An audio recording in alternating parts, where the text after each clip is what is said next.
ሰላም እንዴት ናችሁ? በዚህ ፓርት የምንመለከተው የኢጂፒ ሲስተም አጠቃቀም በፕላኒንግ ላይ ነው።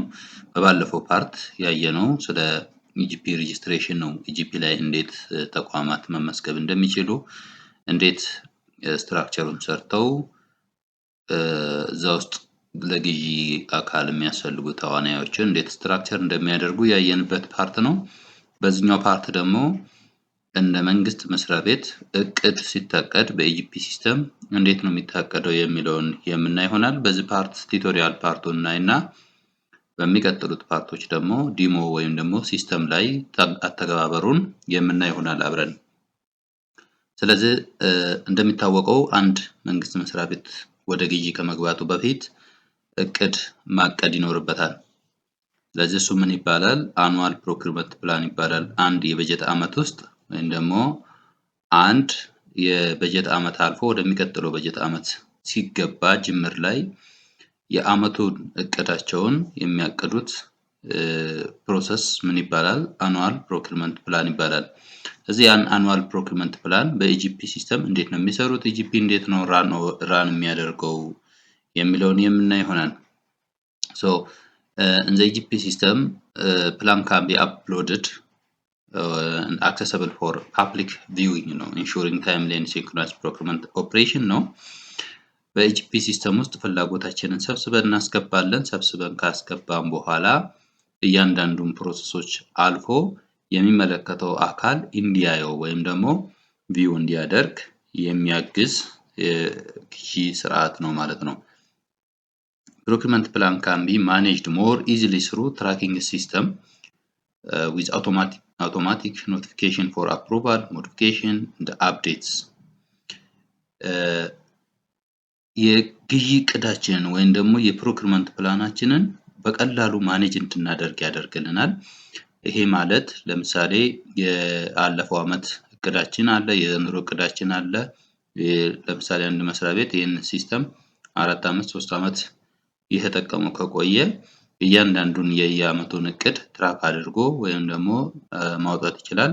እንዲሁም ደግሞ በዛው ባለበት ዓመት ላይ ስራውን እየሰራ ከአንዱ ወደ ሌላኛው በሚሄድበት ሰዓት ለአፕሩቫል ኖቲፊኬሽን ይሰጠዋል።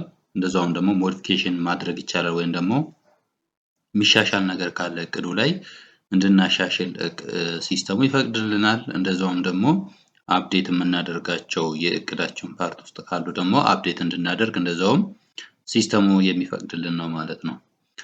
ስለዚህ ወደዚህ ስንመጣ ፕሮክሪመንት ፕላን ምንድነው? what is procurement plan?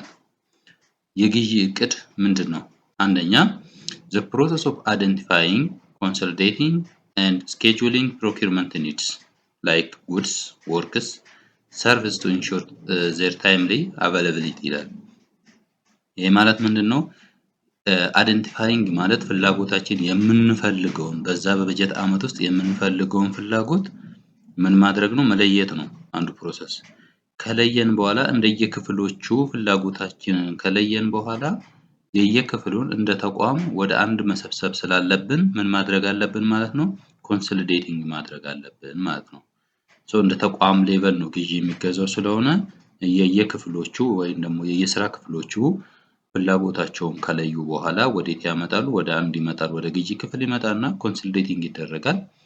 ከዛ በኋላም እንደሚደረገው ስኬጁሊንግ ይደረጋል። የግዢ ክፍሉ ደግሞ በዚህ ጊዜ ይሄንን እንገዛለሁ፣ በዚህ ጊዜ ይሄንን እንገዛለሁ ብሎ ስኬጁል ያደርጋል።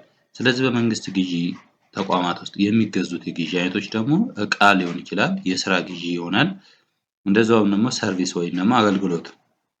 ሁለት አይነት አገልግሎት አለ። አንዱ ምክር አገልግሎት ሲሆን አንዱ ደግሞ ምክር አገልግሎት ያልሆነ ማለት ነው። ናን ኮንሰልታንሲ እና ኮንሰልታንሲ ሰርቪስ ብለን ለየዋለን። ስለዚህ አራት አይነት የግዢ አካሄዶች ይኖራሉ በመንግስት መስሪያ ቤቶች ውስጥ።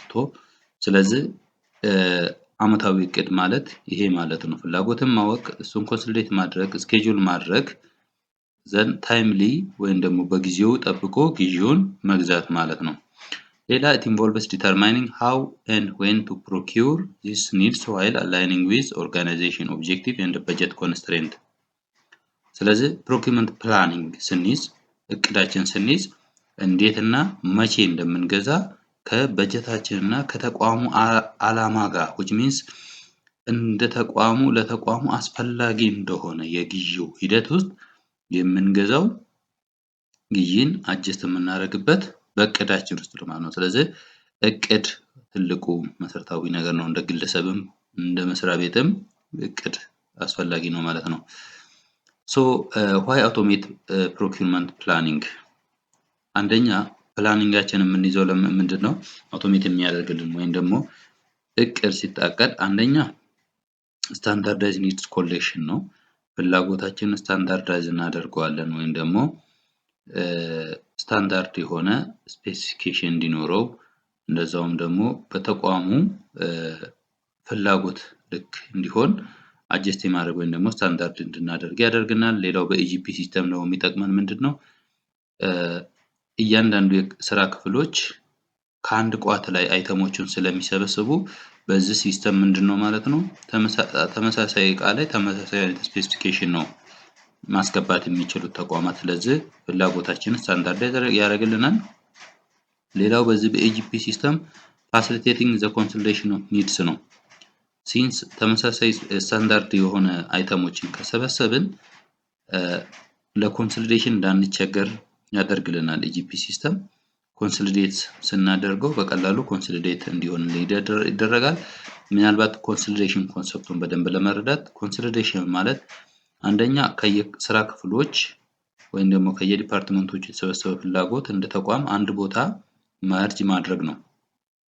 አንድ ቦታ እንዲመጣ ወይም ደግሞ መርጅ እንዲሆን ማድረግ ነው።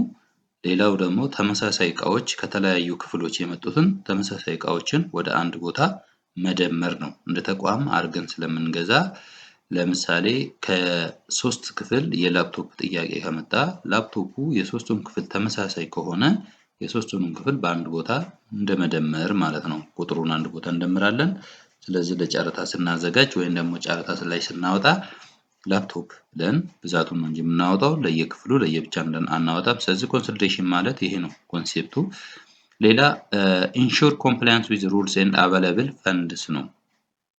ስለዚህ በዚህ ሲስተም በምንሰራበት ሰዓት አንደኛ ከመመሪያው ጋር አለመጣረስ ወይም ደግሞ ኮምፕላይ መሆኑን የሚያረጋግጥልን ሲሆን እንደዛውም ደግሞ በጀቱ ጋር ወይም ደግሞ ካለን በጀት ጋር ልክ መሆኑን ወይም ደግሞ የተሰበሰበውን ፍላጎት ልክ መሆኑን የሚያረጋግጥልን ነው።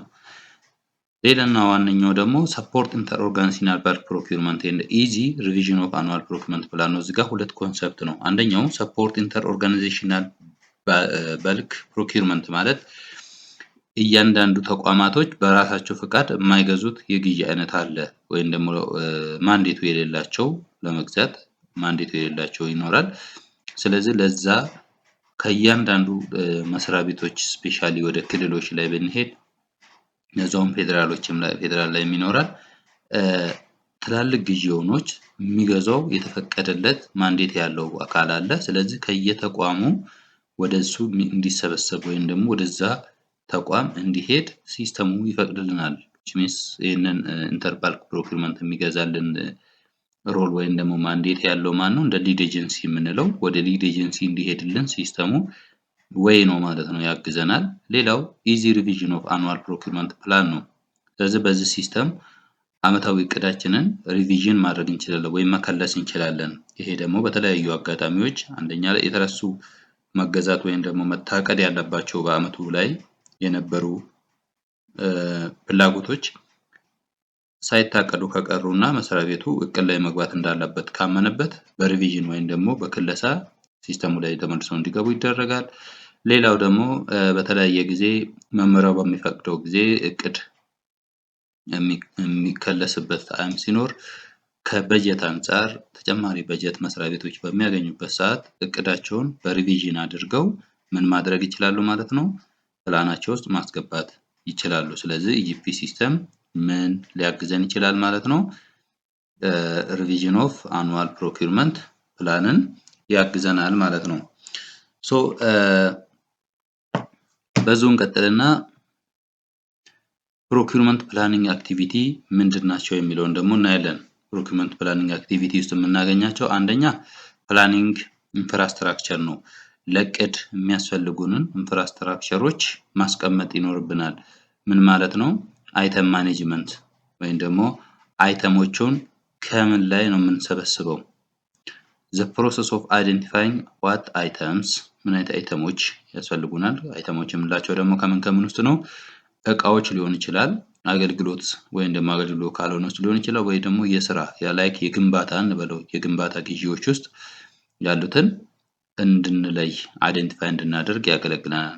are required for procurement so item management አንዱ የፕላኒንግ ስትራክቸር ነው ማለት ነው። ሌላ this involves categorizing item into catalog ይሄ የፕላኒንግ ኢንፍራስትራክቸር ለምንድን ነው የሚያግዘን? አንደኛ አይተሞቹን በካታሎግ ማስቀመጥ ወይም ደግሞ በአንድ ማዕቀፍ ውስጥ እንድናስቀምጣቸው። ማዕቀፎቹ ደግሞ ምን ሊሆኑ ይችላሉ? as a commodity list በክላሲፊኬሽን አይተማቸው ላይ ወይም ደግሞ በዝርያቸው አንድ እናስቀምጣለን። ሁለተኛ ደግሞ ስቶክ አይተም ሊስት ላይ ወይም ደግሞ ከተገዝተው ገብተው ስቶክ ውስጥ ያሉትን አይተሞች ሊስት የምናደርግበት ቦታ አለን። items currently in stock which means redundancy የሆነ ግዢ እንዳይገዛ የሚያግዘን ሲስተሙ ላይ በዚህ ሰዓት ቢሮ ውስጥ ያሉት እቃዎች ወይም ደግሞ ስቶክ ላይ ያሉን እቃዎች ብለን የምንመዘግብበት ቦታ አለው ማለት ነው። ሌላው ካታሎግ ማኔጅመንት አለው። ዛጋ አይተም ማኔጅመንት አለ ፕላኒንግ ኢንፍራስትራክቸር ውስጥ። ሁለተኛው ደግሞ ካታሎግ ማኔጅመንት ነው። ካታሎግ ማኔጅመንት ውስጥ ፕሮዳክት ካታሎግስ ማኔጅድ ባይ ዲፈረንት ኢንቲቲ ነው። ላይክ አሁን ለምሳሌ ኦሮሚያ ቢሆን በኦሮሚያ ፋይናንስ ቢሮ፣ በፌደራል ሲሆን ደግሞ ሚኒስትር ኦፍ ፋይናንስ፣ እንደዛውም በየክልሎቹ ያሉ የፋይናንስ ቢሮአቸው እነዚህን ካታሎጎች ወይም ፕሮዳክት ካታሎጎችን ማኔጅ ያደርጋሉ። ይሄ ማለት ምን ማለት ነው?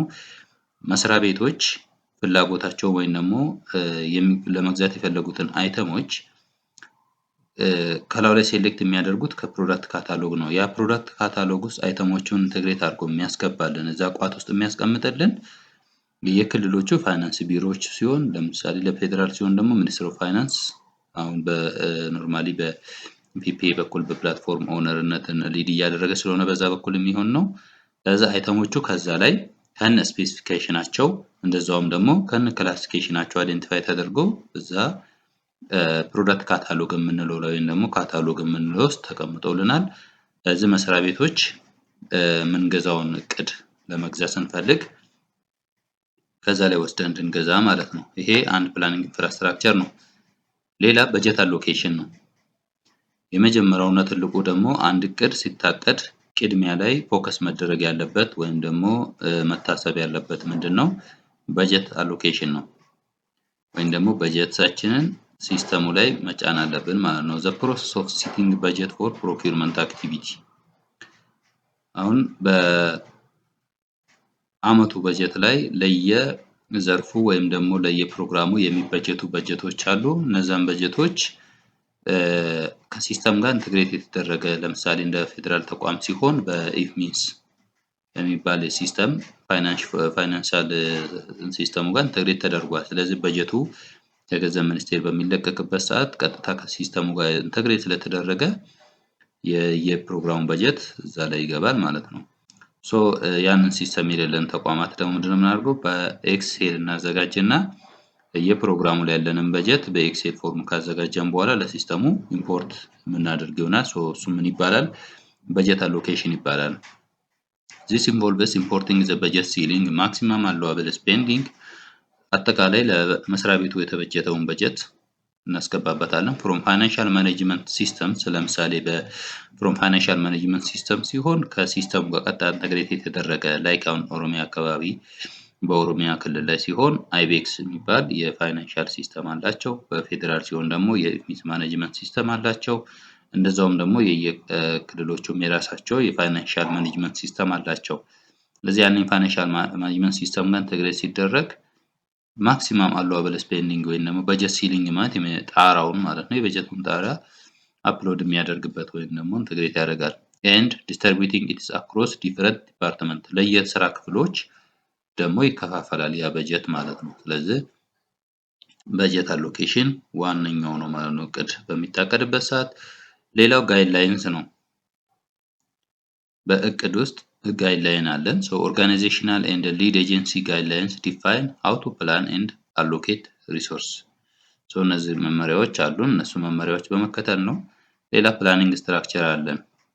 ፕላኒንግ ስትራክቸር ደግሞ ምንድነው? identifying internal and interorganizational structures ይሄ ውስጣዊ ወይም ደግሞ መስሪያ ቤት ውስጥ ያሉ ስትራክቸሮች ኔትወርኮች ከአንዱ ክፍል ወደ አንዱ ክፍል የሚሄድበት ኔትወርክ ይሄ በማኑዋል ጊዜ የነበረ አሁን ግን በሲስተሙም እንደዛው ከፍላጎት ከሚሰበስብ ሰው ፍላጎቱን ከሚያጸድቅለት ከዛ ወደ ግዢ ክፍል የሚሄድበት ከዛ ወደ ግዢ ኃላፊ ከዛ ወደ አጽዳቂ ኮሚቴ ከአጽዳቂ ኮሚቴ ደግሞ ወደ ተቋሙ የበላይ ኃላፊ እያለ ይሄንን ኔትወርክ ስትራክቸር መስራት። ሌላው ደግሞ የኢንተር ኦርጋናይዜሽናል ነው ደግሞ ወደ ሌላ ኦርጋናይዜሽኖች የምንለካቸው ግዢዎች ላይክ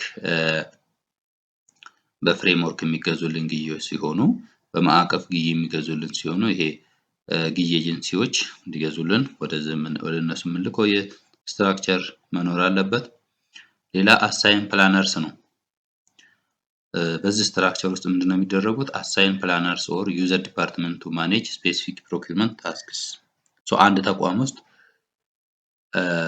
ተቋም ውስጥ ፍላጎት በሚሰበሰብበት ሰዓት የስራ ክፍሎች አሉ ፍላጎታቸውን ሰብስበው ወደ ግዢ ክፍል የሚያመጡ እነዛን ስራ ክፍሎች ደግሞ መለየት ይሄ ክፍል ፍላጎታቸውን በዚህ ሲስተም አሳውቁ ተብሎ አሳይን ይደረጋል ኔትወርክ ይሰራል ማለት ነው። ስለዚህ እነዛ ክፍሎች ፍላጎታቸውን በዚህ ሲስተም እንዲያስገቡ ካልተፈቀደ በስተቀር ወይም ደግሞ ሲስተሙ ስትራክቸሩ ካልተሰራ በስተቀር ፍላጎታቸውን ሰብስበው በዚህ ሲስተም አማካኝነት ወደሚቀጥለው ፕሮሰስ አይሄዱም። ስለዚህ ዋናው ፕላኒንግ ስትራክቸር ነው ማለት ነው። ሶ እዚህ ጋር ይሄንን ካልን ስትራክቸሮቹን ካየናቸው በሚቀጥለው ፓርት ይሄ ፕላኒንግ ቱቶሪያል ላይ ክፍል 1 ነው። የሚቀጥለው ክፍል 2 ላይ ደግሞ የምናየው ሲስተሙ እንዴት ነው የሚሰራው ወይም ደግሞ ሲስተሙን የስትራክቸሩን እንዴት ኦቨርኦል ስትራክቸሩን እናያቸዋለን የፕላኒንግ ላይ